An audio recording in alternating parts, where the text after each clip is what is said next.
10 फरवरी 1968 की वो काली स्याह रात। सियालदा एक्सप्रेस लखनऊ पटना के बीच दौड़ी चली जा रही थी।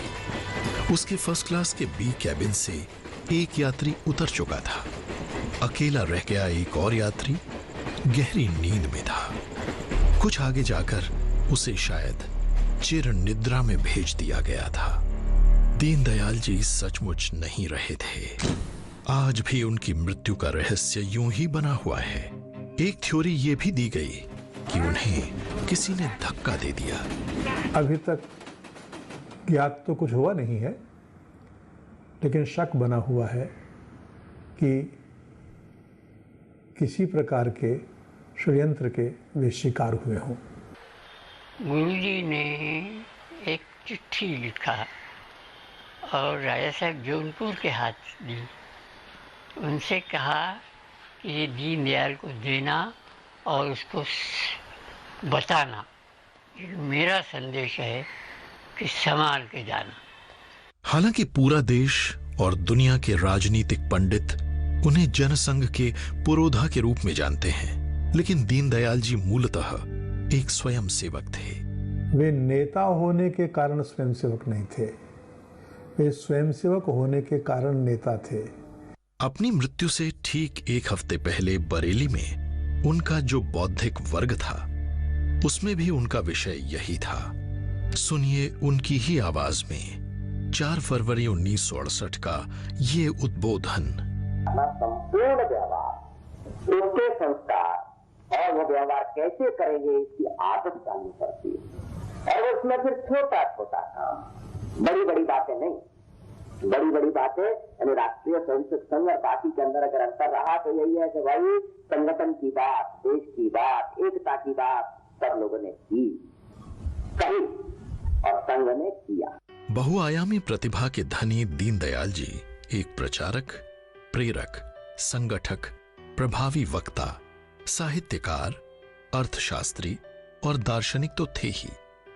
उनका एक गुण कम ही लोगों के ध्यान में आया, वो था उनका स्वर। उनकी ही आवाज में बरेली के शीत वर्ग में गाया गया गीत इसका साक्षी है। हे महावीर के अंशुमा, हे युग परिवर्तक चिरमहान, हे शक्ति पुंज साहस अमोघ पद वंदन, हे केशव तुमको कोटि कोटि अभिनंदन। दीनदयाल उपाध्याय ने सीकर के कल्याण हाई स्कूल से मैट्रिक की परीक्षा दी। बीमारी के बावजूद न केवल अजमेर बोर्ड में वो प्रथम रहकर उत्तीर्ण हुए, बल्कि कई विषयों में उन्होंने नए रिकॉर्ड भी बनाए। पंडित दीनदयाल जी उपाध्याय यहाँ के स्टूडेंट रहे हैं। हमने कई बार उनकी जयंती भी मनाई है। बोर्ड में भी उन्होंने गोल्ड मेडलिस्ट प्राप्त किया था। इसके 2 वर्ष बाद उन्होंने पिलानी के बिरला कॉलेज से इंटर की परीक्षा प्रथम श्रेणी में उत्तीर्ण की। सीकर के महाराजा ने दीनदयाल जी को पदक के साथ छात्रवृत्ति भी बांध दी। ये है सनातन धर्म कॉलेज कानपुर। दीनदयाल जी ने भी बीए करने के लिए इसी कॉलेज में प्रवेश लिया था। ये है लाला हरदत्त राय छात्रावास। इसके कमरा नंबर 40 में रहता था एक मेधावी छात्र, लगनशील, चुपचाप रहने वाला, बस पढ़ाई से मतलब। नाम था दीनदयाल। दीनदयाल जी यहाँ 1937 में बीए के छात्र के रूप में आए और सन 1939 तक रहे। यहाँ से बीए प्रथम श्रेणी में उत्तीर्ण किया। जो विषय यहाँ पढ़ाए जाते थे उनका मन लगाकर अध्ययन किया, लेकिन दीनदयाल जी ने यहाँ वो शिक्षा और दीक्षा भी ली जो इस कॉलेज के पाठ्यक्रम का हिस्सा नहीं थी। जिन विद्यार्थियों को 0 अंक किसी भी विषय में मिलते थे, दीनदयाल जी उनको वो विषय पढ़ाते थे और पढ़ा करके उनके स्तर को अच्छे विद्यार्थियों के बराबर ले आते थे। बीए करने के बाद दीनदयाल जी एमए करने के लिए आगरा चले गए। यहां वे श्री नानाजी देशमुख और श्री भाऊराव जुगादे के साथ राष्ट्रीय स्वयंसेवक संघ की गतिविधियों में हिस्सा लेने लगे।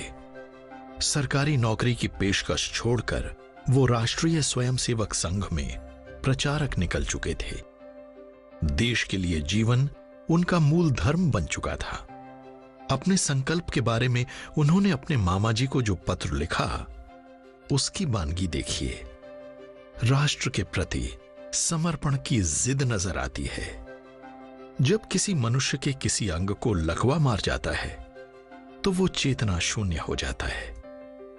इसी भांति हमारे समाज को भी लकवा मार गया है। हर एक तभी महसूस करता है जब चोट उसके सिर पर आकर पड़ती है। आपने मुझे शिक्षा दीक्षा देकर सब प्रकार से योग्य बनाया। क्या अब मुझे समाज के लिए नहीं दे सकते हैं? जिस समाज के हम उतने ही ऋणी हैं। देश स्वतंत्र हो चुका था, लेकिन समाज संगठित नहीं था। देश में कई व्याधियां पैदा हो रही थीं, पर दीनदयाल तो अपनी धुन के पक्के थे। छोटी छोटी झंडियों से पाकिस्तान और बांग्लादेश की सीमाएं अलग करना चला था। तब तक कहीं से आ गए दीनदयाल जी। उन्होंने कहा क्या कर रहा है रे? हमने कहा ये लोगों को पता लगे कि कितना देश बट गया है, ये मत बताया कर। जितनी पौरुष की शक्ति होगी उतना बड़ा ले जाएगा। भारतवर्ष की सीमाएं कितना बड़ा होगा उसका क्या कल्पना आज भी कर रहा, उसको बांधो मत। अब दीनदयाल जी की भूमिका बदल चुकी थी। अब चुनौती थी राष्ट्र के पुनर्निर्माण की। सन 1947 में ही राष्ट्र धर्म प्रकाशन की स्थापना हुई तथा राष्ट्र धर्म मासिक, पांचजन्य व ऑर्गेनाइजर साप्ताहिक तथा स्वदेश दैनिक का प्रकाशन प्रारंभ हुआ। पंडित जी पांचजन्य व स्वदेश के संपादक कार्य में सहयोग करने लगे। ऐसा विचित्र मैनेजिंग डायरेक्टर जो कंपोजिंग भी करता था, प्रिंटिंग भी करता था। तो साइकिल पर बंडल लाद करके स्टेशन पर डाक एडिशन भेजने के लिए जाते थे। हम लोग तो बिल्कुल नए थे, विश्वविद्यालय से निकलकर संपादक बन बैठे थे। एक दिन मशीन चलाने वाला कारीगर नहीं आया तो हम लोगों ने मशीन चलाई। मशीन चलाते चलाते उपाध्याय जी किस तरह से बेहोश हो गए थे, इसका मुझे अभी तक स्मरण है। अपने सार्वजनिक जीवन में उनकी सादगी व सरलता मानो एक किंवदंती बन गई थी।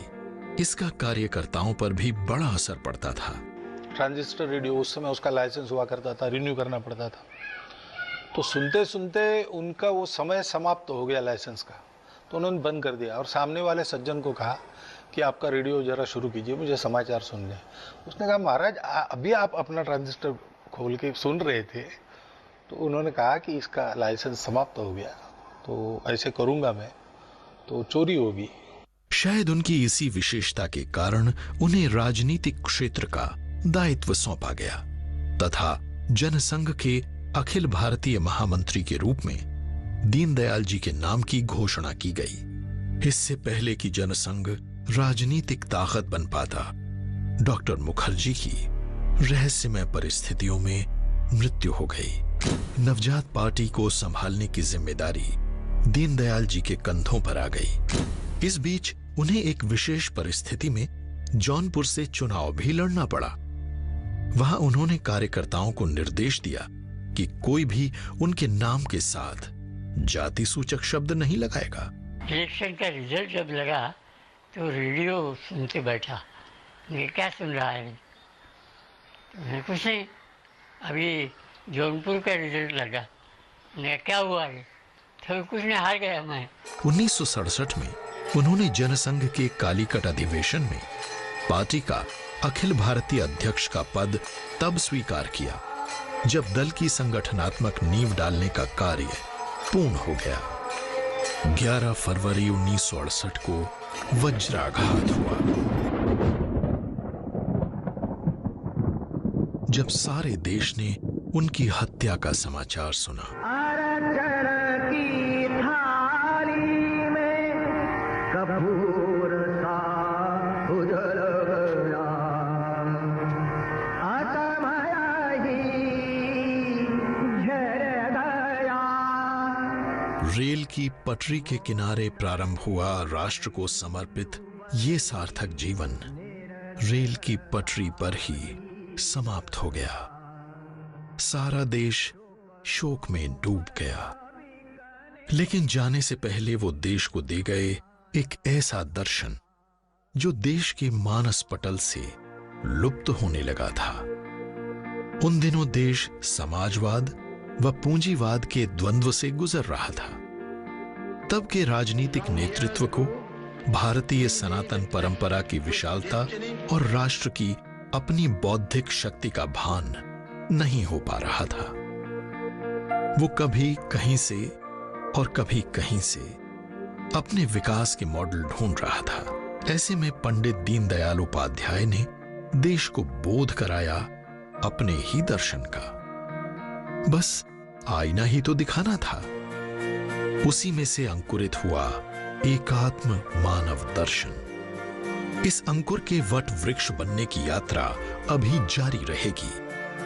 देश को अंधेरे से उजाले की ओर ले जाने के संकल्प की यात्रा।